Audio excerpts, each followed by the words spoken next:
Welcome to the Farmer Tom Show and my ongoing series, Heroes of the Green. Today we have legendary cannabis cultivation innovator, Wolf Segal. Hey, Wolf, how's it going today, bud? It's going good, Tom. I'm really glad you're having me. I appreciate it. I'm glad you're doing the project you're doing. I think it's very important that we get the people who were here when the changes happened. uh, History in the past hasn't had the opportunity to record itself, so it would be good if the people who were there got recorded, and here you are doing it. Yeah, So I like that. I didn't see anybody else doing it, so I thought I'd step in and do it. I had all the equipment and I have a little time at during my busy schedule here on the farm, but I enjoy doing it. And so welcome to the show. The world wants to hear about Wolf Segal and all the contributions he's made to cannabis production. Thank you. As Tom said, my name is Michael Wolf Siegel. I go by Wolf or Wolfie. Most people in the cannabis world would know me better as the farmer in the sky. As the farmer in the sky, it's been my privilege and honor to bring a lot of information about new techniques and technologies to the world of cannabiculture. And in a way, this is me fulfilling who I'm supposed to be. There's a bumper sticker you'll see around that says, I have THC in my DNA. Well, in my case, I probably do because my mom and dad, who were Greenwich Village beatniks, were puffing reefer whilst I was in utero. And I'm probably the only person most people will ever meet who can honestly say that they smoked pot with Jack Kerouac before they were born, because that was one of my parents' friends. Um, the first time I ever consumed cannabis voluntarily, I was 12. It was 1968, and I can more or less place it because I know when it was relative to the Chicago Convention, and I can place the Chicago Convention on a time scale in my memory with that because of the fishing trip that occurred at the same time. So when I was 12, my parents called me in, my mom and stepfather called me in and said, we know that you're going to be exposed to a number of drugs over the next few years. You live in an age where there are a lot of them, and we've used most of them. So what we'd like is if you want to try something, come to us so we can make sure that what you get is good and what you get isn't a problem. And so you'll know that you've got people who love you that are here. And then they lit a joint and I smoked my first pot voluntarily. Uh, like so many, I didn't really notice it. That first time I got high, it was sort of, we did the walk through it, the okay, count. See how slow the time seems to be moving? Move your hand through the air. See that it's like a tracer where your hand moved. That's the kind of thing that you're going to see when you get high on pot. And they were right. Um, I really, really loved getting high. And in those days, street dealing was a little different than it is now, I guess. But there was a very lively scene, excuse me, a very lively scene on the University Avenue in Seattle. There was a 3 to 5 block long area that we referred to as the Ave that was basically, in a lot of ways, an open air bazaar for soft drugs. You could walk down the street and probably in 3 blocks be asked half a dozen times at least whether you wanted to buy a lid or get some acid or some mescaline. Very, very much like I imagine the Haight Ashbury had been 2 or 3 years earlier, like most social phenomenons. Hippie had slowly, um, like the ripples when you throw a rock in a pond, spread out and it reached Seattle. 66, Haight Ashbury was Seattle, 68, 69. And as it happened, Bellingham, Washington, north of there, 70, 71, which is when I ended up there. But I sold my first lid, and it actually was a lid um, that I went and got from someone who sold me lids. And at that point, it was the very end of lids being lids, because a lid was the dealer would reach into the bag and put it on the lid of a 1 pound tobacco tin. And that was the lid that you were buying. And if you were good friends with them or they had gotten a really good deal, you might get a 5-finger lid. And there were no Ziplocs then. It was all those weird sandwich bags with the fold over and the little flap. Um, but I think I bought like 2 or 3 lids before the change happened. And going back to University Avenue and that scene, that was about 2 blocks off campus. And on campus, there was a hill called Hippie Hill, and the fronts would sit up on Hippie Hill. The fronts were the guys who actually had it, and you had the people who were dealing it out on the street. Um, they'd sit up there, and if you found someone that wanted a lid, you'd run over. They'd front you a lid for $8. You might take a joint or two, pinch out of it, and go and sell it to someone for 10. And that was enough to support someone when your demands weren't super high. You had a bunch of people crashing in the same place, communal meals. It was and it was very loving and very relaxed. But by the time I was 14, home had run away from me again. There was a lot of that when I was a kid. And at that point, at 14, you pretty much, your choices for survival are steal, deal, or sell your ass. I wasn't going to sell my ass, and I don't like stealing. So that left me with the option of dealing. I was up in Bellingham, and in fairly short order, I was one of the fronts, and then I was the guy who was selling to the fronts. And within 3 months of getting to Bellingham, I was one of the bigger dealers in Bellingham, Washington. And so once or twice a week, depending, I would have a college kid drive me down to Portland, which is where my connection was, my best connection, who was a Mexican connected to what we called La Familia. And they had it down. They had commercial sale of cannabis, which of course was pot, marijuana, or weed then. They wrapped up a kilo in construction paper, wrapped that in colored cellophane indicating the grade of the pot. And I would buy 10 or 20 of those a week, come up, break it down into lids, into kilos, sold the fewest kilos, but mostly as lids. And I was making good ones. Most people got 4-finger lids. A lot of seed in those days. And it was mainly Mexican, of course. But I was also doing other substances. And one day in 1970, when I was 14, I ate some sugar cubes. These sugar cubes had reputedly been, the droppers that had been put on them had reputedly been from a vial of Sandoz.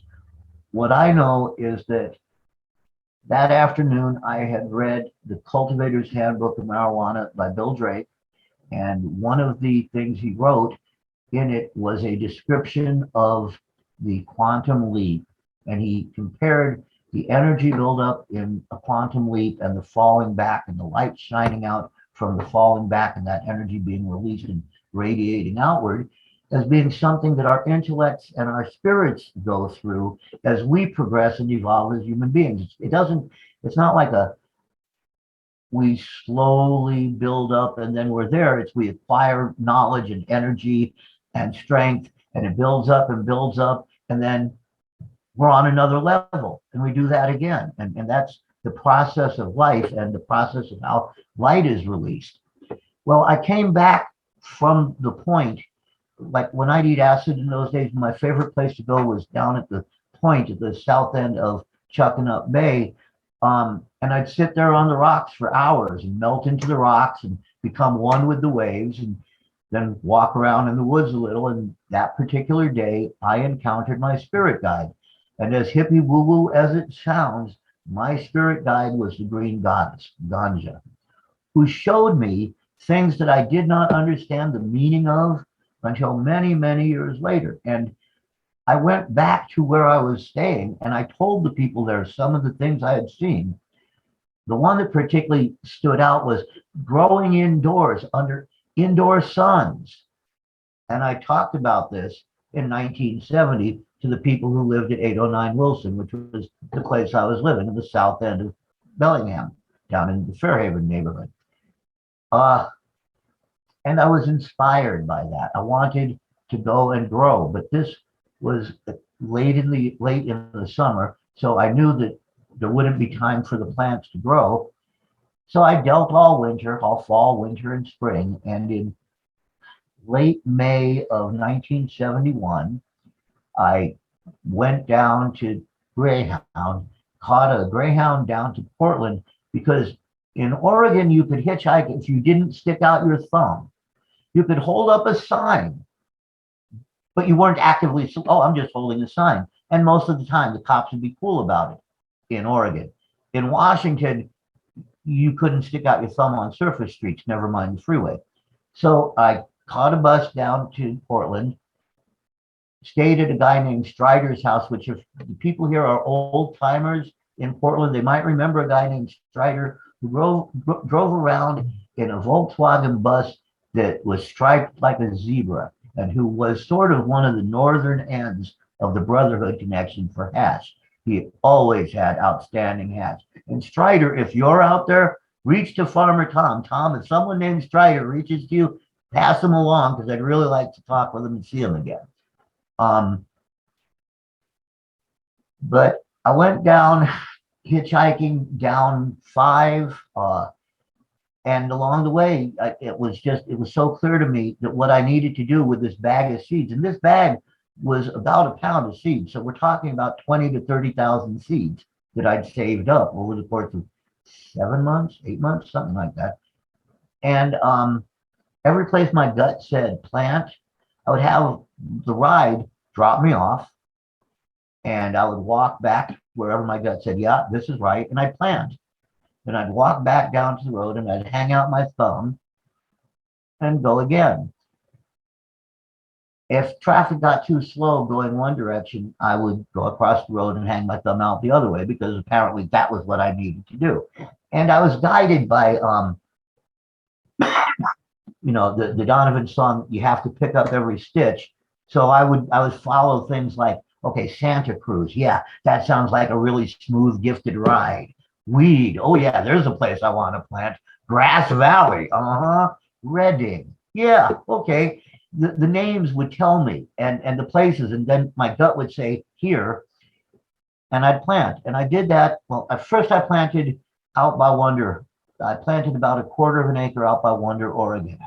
I stayed for a few weeks in an 8-sided house about, I don't know, maybe 50, 60 feet from the road, and planted a lot up in that area, planted a quarter acre. Then hitchhiked down the rest of the way down to Crescent City and down 101, planted out in Monterey, planted Mendocino, Humboldt, Trinity, all the way down as far as Big Sur. Turned around and hitchhiked north again. And I did this basically, I got back up to Portland on, I think it was the second or third loop, and heard that there was a vial of Sandoz that someone had up in Bellingham, and I really wanted to get that. So I hitchhiked up to Bellingham. There was some really good acid, but that wasn't it.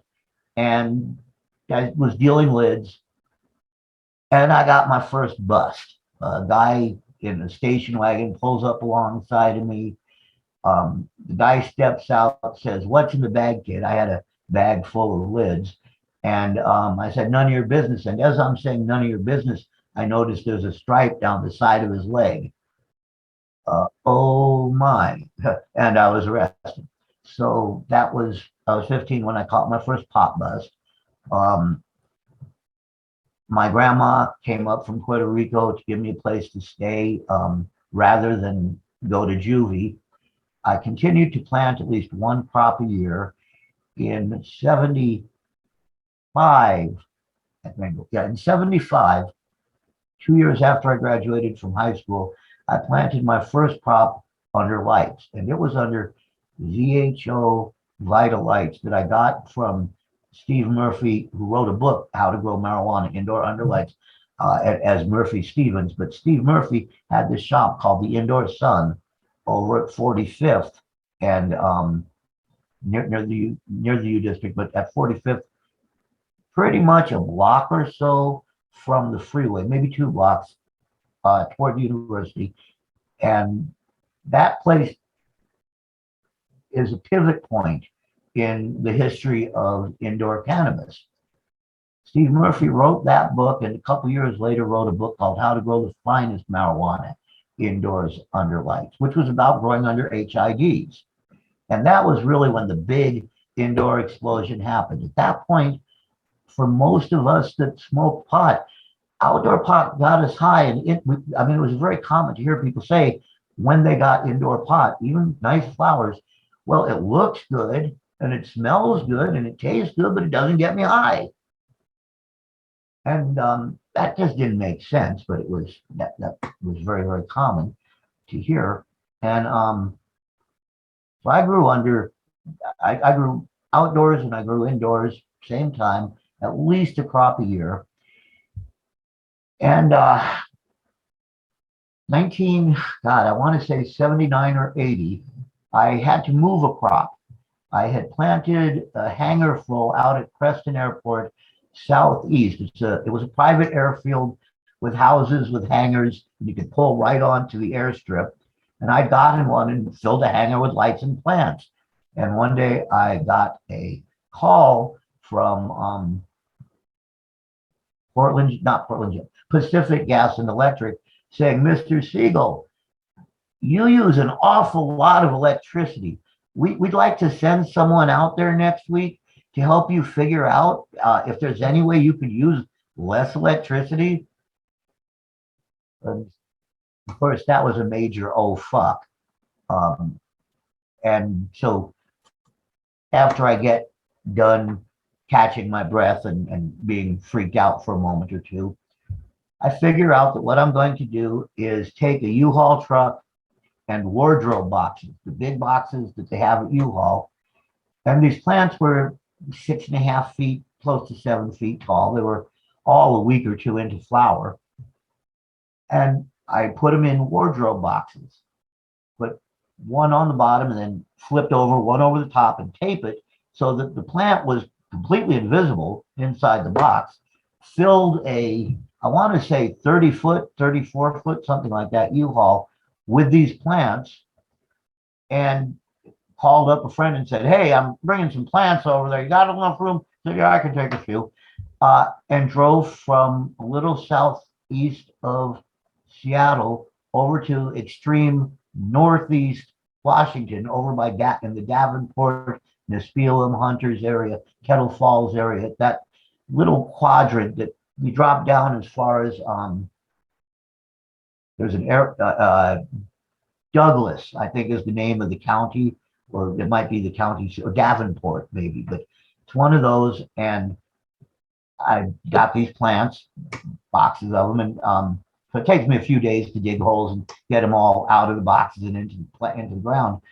But my friend has a plant growing right next to his door in those little 6-inch terracotta pots, and it is about a 24-inch long baseball bat of flower, solid bud all the way up.